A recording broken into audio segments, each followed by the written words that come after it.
بسم اللہ الرحمن الرحیم۔ السلام علیکم، میں ہوں آپ کا ہوسٹ حکیم طیب۔ آپ دیکھ رہے ہیں میرے یوٹیوب چینل۔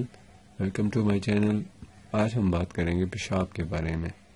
بہت ہی کامن مسئلہ ہے کہ بچے چھوٹے بستر میں سوتے میں پیشاب کر دیتے ہیں، جس کی وجہ سے بہت مسئلہ ہوتا ہے، یعنی بیڈ گیلا ہو جاتا ہے، بچے کے کپڑے خراب ہوتے ہیں۔ سب سے بڑی بات یہ ہے کہ اس کو سردی لگ جاتی ہے بچے کو۔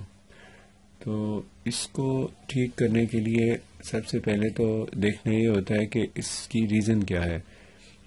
ایک ریزن تو یہ ہوتی ہے کہ بچوں کو چھوٹے پیشاب کی انفیکشن ہو جاتی ہے۔ آج کل تو میرے پاس ایسے مریض بھی آتے ہیں جو بتاتے ہیں بھائی بچہ 12, 13, 14 سال کا ہو گیا لیکن پھر بھی بیڈ میں بشی کر رہا ہے، پیشاب کر دیتا ہے۔ تو اس پیشاب کی جو ایک طبیعت پہ اس کا برا اثر ہوتا ہے، اس کے لیے پہلے تو چیک اپ ضروری ہوتا ہے، پھر جا کے صحیح اس کی جو ریزن ہے پتہ چل جاتی ہے کہ جو ہے کس وجہ سے پرابلم ہو رہا ہے پیشاب کا۔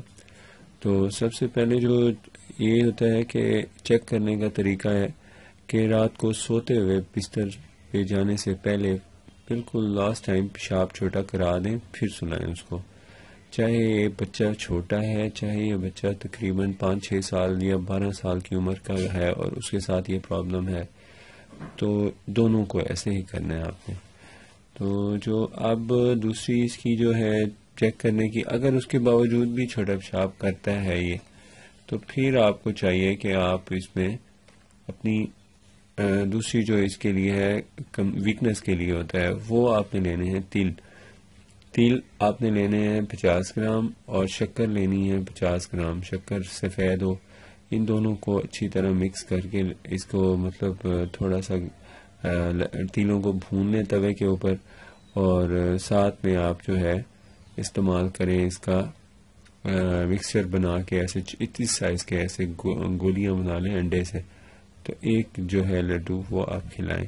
یہ ہے یعنی وہ بچے جن کے دانت نکل رہے ہوتے ہیں وہ یہ کھا لیتے ہیں۔ اگر ہے بچہ بہت چھوٹا تو پھر اس کی مدر یہ تیلوں کے لڈو وغیرہ استعمال کرے۔ اب وہ جو دوسری ہوتی ہے، اگر پھر بھی آرام نہیں آتا تو یہ یورینری ٹریکٹ کی انفیکشن ہے، اس کے لیے چیک اپ ضروری ہوتا ہے۔ وہ چیک اپ کرانے کے بعد ہی اس کی جو امپرومنٹ ہوتی ہے وہ کی جا سکتی ہے۔ اور یہ زیادہ آج کل جو مسئلہ ہے یہ جو بڑے بچوں میں ہے یہ تو ان کامن ہے، یہ کامن ہے 6 ایئرس کی ایج تک کہ چھوٹا پیشاب بچے بیڈ میں کرتے ہیں۔ جو بڑے ہوتے ہیں اس کے لیے خود ذرا ان کی یعنی ایج ایسی ہوتی ہے کہ وہ یورین کو کنٹرول کر سکتے ہیں اور اس ہیبٹ کو چینج کر سکتے ہیں۔ ساتھ میں ان کو چاہیے کہ زیادہ ٹھنڈی چیزیں استعمال نہ کریں، برفانی چیزیں جیسے آئس کریم وغیرہ ہے، یہ کولڈ ڈرنکس ہے۔ رات کو سونے سے پہلے پانی کم پئیں، یعنی عصر مغرب تک پانی پئیں، عشاء تک ان کو فراغت ہو جائے گی۔ 2 گھنٹے میں پانی پینے کے بعد 2 گھنٹے میں وہ یورین پاس ہو جاتا ہے، یورین بن کے پاس ہو جاتا ہے۔ تو یہ آپ نے احتیاط کرنی ہے جو آپ کو بتائی گئی ہے۔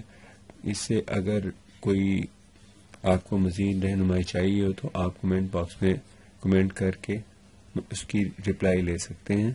اگر آپ نے ہمارا چینل ابھی تک سبسکرائب نہیں کیا تو پلیز سبسکرائب کر لیں۔ امید ہے آپ سب